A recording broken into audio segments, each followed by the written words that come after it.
Hello and welcome to Dialogue Options, our weekly show where we put a gaming thought or an idea to you and then run away without reading the comments. I'm kidding, obviously someone does, I can hear them crying. Anyway, this week we're looking at horror games and whether they should stop copying film so much and start playing more to their gaming strengths.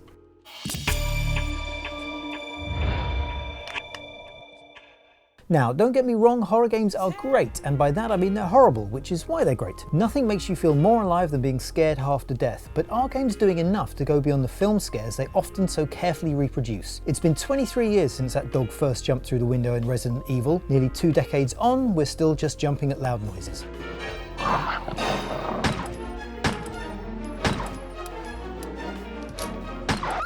Now I get it, horror movies provide a clear template. Those on-screen warning signs are as much a guide and a promise to the viewer as they are a threat of danger to the characters. A good jump scare is a thing of horrible beauty, but games can do so much more. Look at something like Layers of Fear.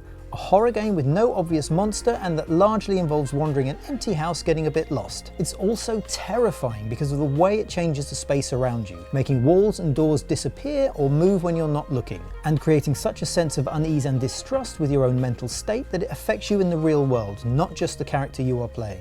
You start to question yourself, and films can't do that. They can confuse and surprise you, but it's a passive experience. Layers of Fear's ability to reach through the screen and make you doubt yourself is a perfect example of how to push beyond the traditional horror film ideas. Which makes something like the Blair Witch game exciting. It's also by Bloober Team, the developers of Layer Fear, and it's a perfect chance to demonstrate a fusion of movie inspiration and gaming progression. Building on the film's scares and mythology using techniques and ideas that can only be explored through gameplay. There are hints of Layers of Fear's ability to make things disappear and move just out of sight, for example. But one of the more interesting ideas is how it uses the videotapes at the heart of the story. The Blair Witch legend is obviously built from a found footage narrative, watching the tapes left behind by the missing victims to tell its story. In the game, however, you can use those tapes to change the narrative. By rewinding and fast forwarding the videos you find in the forest, you can change things around you. So, for example, if you can't get through a door, you can watch a tape and find a point where someone opened it, and see that reflected in the real world. It's a fascinating mechanic because it takes what you know and understand about the franchise on screen and adds a new dimension that only a game could do. You can both experience and change the story at the same time. Another great example of progressing the horror experience through gameplay is Man of Medan. Supermassive's choose-your-own-adventure ghost story lets 2 people play a single-player story. Sometimes you play together, relying on each other to stay alive, but you can also split up, experiencing events differently. It's a brilliant idea because one player can often see and know things the other doesn't and make different decisions in the same situation. It's one thing to shout at someone on screen when they're doing something you don't like, but what about when it's your friend that's opening that door?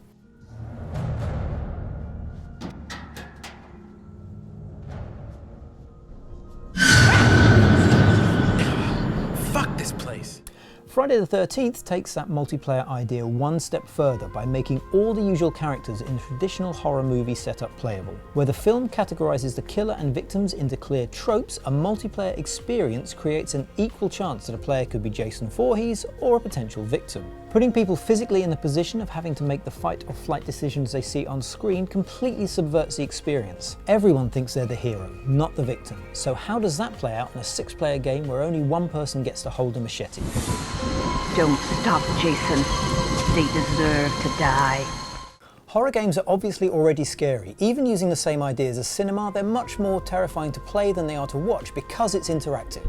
It's you walking down the spooky corridor, opening the bad door and coming face to face with your own bad decisions. They let you safely chase that heart-in-the-mouth gasp of terror that in real life would probably leave little more than an unlaced shoe in a bush and some posters with your face on. Horror games should try to take that potential even further though, and investigate ways to scare you that aren't just derived from the screen. Games aren't bound by boring real-life constraints like coherent geometry or chronological time, for example, and they should fully embrace that. Kojima's Silent Hill's playable teaser, PT, was only a demo and is still one of the greatest horror games of the generation, thanks to a looping and repetitive experimental structure that made you question yourself as much as the story. But while we'll likely frustratingly never see where Kojima could have taken horror, that, along with the things we're starting to see in games like Layers of Fear or Man of Medan, suggest developers are already starting to look beyond the big screen for ideas. But what do you think? Are you happy with a playable horror film, or do you want to be scared by something that only a game can do? And what is the scariest thing you've seen in a horror game?